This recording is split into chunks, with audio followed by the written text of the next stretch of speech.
pues se logra determinar de la estructura que se le denomina la banda de Rafa.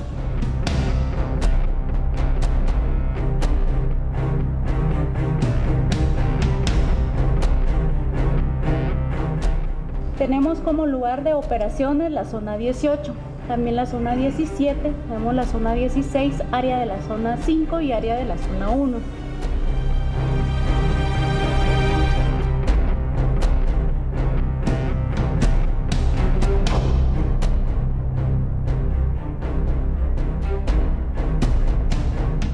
Pudimos determinar que ellos se dedican al sicariato.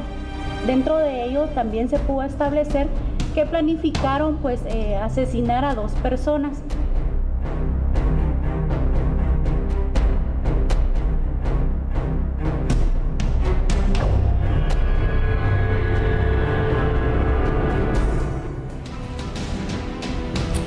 Julia Talamonte con nosotros. Tanto que preguntarle. María. Sí. De verdad que este tema, pues nosotros empezamos a preguntarle de que él se estaba pues preparando para este segmento y la verdad es que nos parece impresionante que uno de los líderes sea parte de. Así es. Yo le preguntaba y le decía que pues en seguridad siempre se ha manejado la hipótesis, quiero que ahora pues me la corrija o me la asevere, sobre si licenciado, siempre tiene que haber alguien que conozca a quienes se van a atacar, ya sea en este caso una extorsión, un secuestro, un asalto y demás. Por lo general suele pasar. Primero, buena tarde María René, buena tarde André, Talamonte, y a ¿cómo usted estás? que nos mira en casa como todas las tardes, muy buena tarde. A ver, antes de contestar esa pregunta, pero sí la voy a contestar, partamos de unas cifras que de verdad les van a impresionar. El delito de extorsión, que se ha transformado en el segundo delito que causa más muertes en Guatemala. Si vamos a las cifras son totalmente disímiles entre el organismo judicial, Policía Nacional Civil e INASIF. Pero vamos a las cifras que maneja oficialmente la Policía Nacional Civil, que es la encargada de llevar la investigación con la dirección del Ministerio Público. En un año, en Guatemala, por lo menos se reportan 12,000 casos de extorsión. Pero vamos a lo siguiente. Los informes internacionales, entre ellos de Cybercrime, dicen que hay una cifra negra en la cual solo se denuncia por cuestión de miedo el 15% de la extorsión. Entonces imagínense, si el 12% es el 15% de la extorsión total, estamos hablando de algo terrible.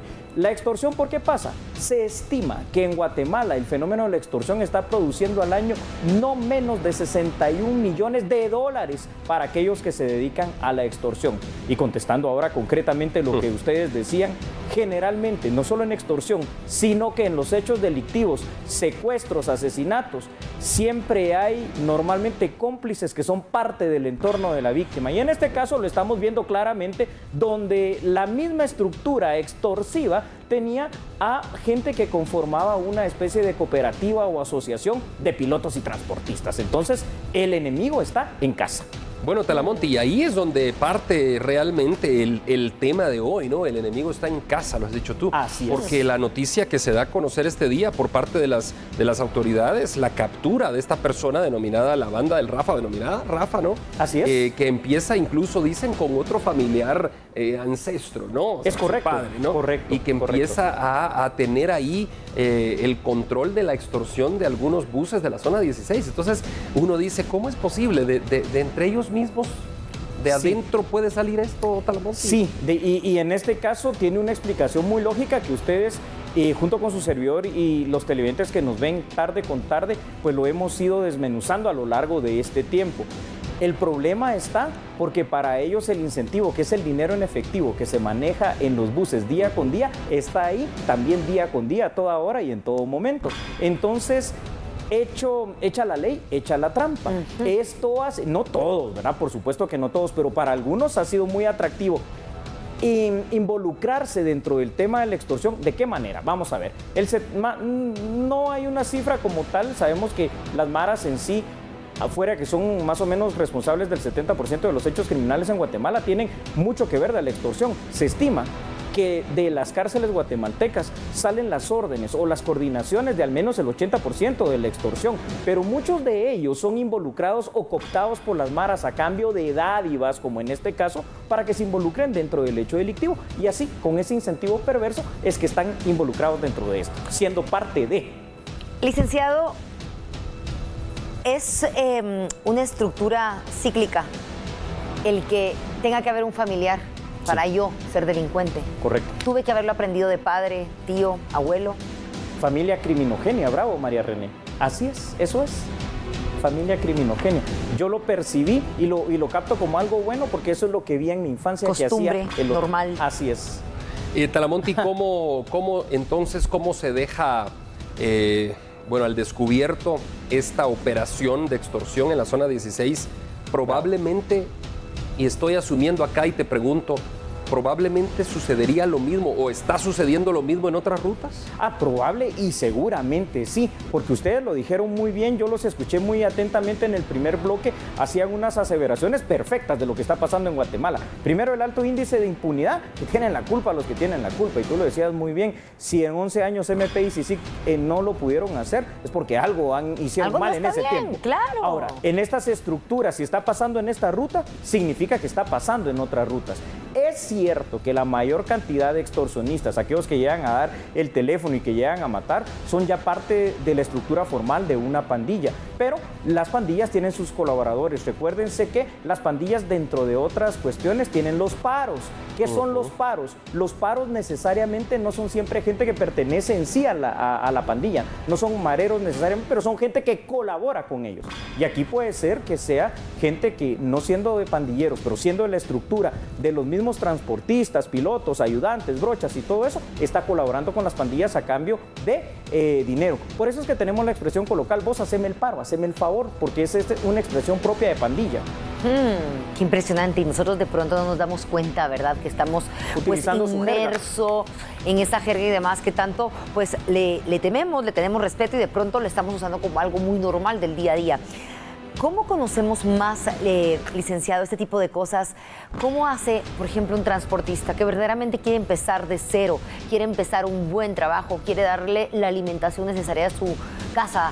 ¿Y cómo empieza a trabajar sabiendo que hay que negociar, sabiendo que tiene que pagar una extorsión, ganarse un derecho de piso? ¿Existe eso entre ellos? Existe eso entre ellos, pero fuera de micrófono y de cámara ustedes decían una gran verdad. Generalmente los pilotos que mueren son obviamente los pilotos que no son parte de esas mismas estructuras mafiosas. No significa que los que no mueran sean mafiosos. También de alguna manera hay muchos pilotos muy serios y responsables. Pero aquellos que, como bien decía Andri y tú, María René, andan tranquilos, es porque saben que a ellos no los van a atacar. Se da una constancia ahí, una constante, y es un patrón que cuando asesinan a un piloto, normalmente la familia dice, mire, tenía 15 días de haber empezado. Mire, tenía mes y medio de haber empezado. Mire, tiene 30 años de ser piloto, pero se había involucrado recién hace 2 semanas.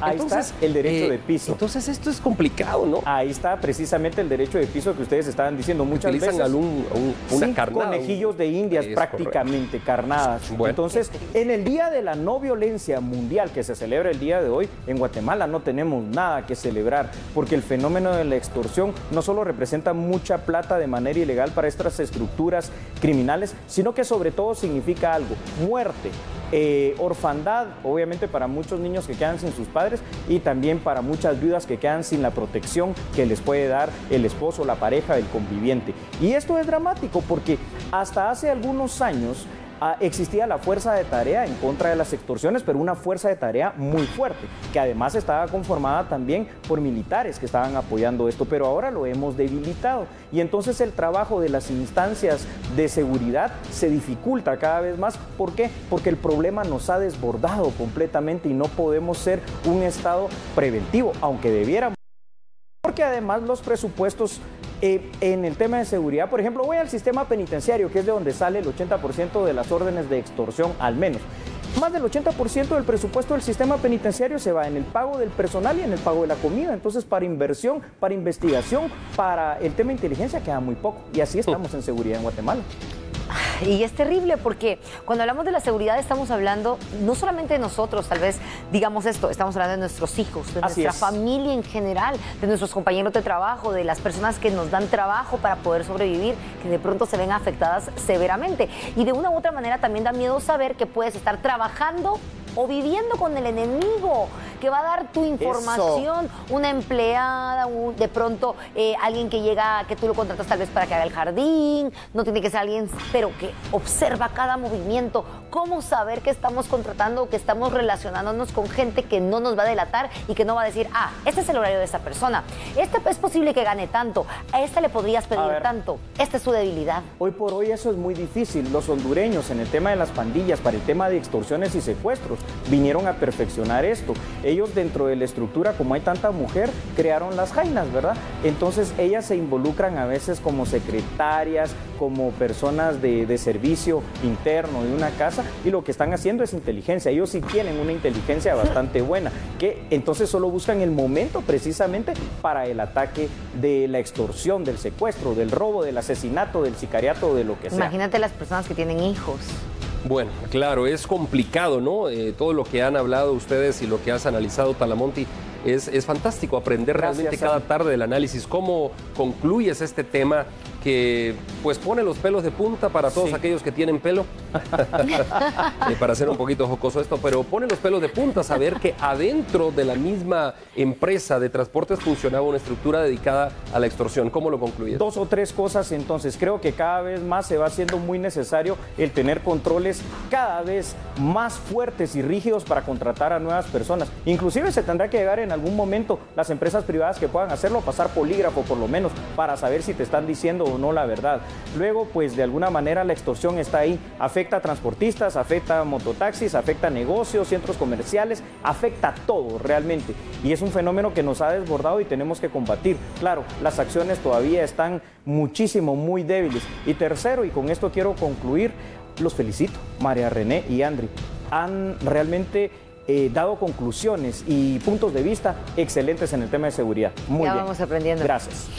Y ojalá el próximo año, de hoy en 365 días, si Dios nos da vida y salud, cuando estemos hablando de la conmemoración del Día de la No Violencia Mundial, podamos estar hablando de otras cifras para nuestro territorio nacional y para nuestra querida y amada patria Guatemala. Talamonte, gracias. Gracias, María, por este análisis. Continuamos con la información.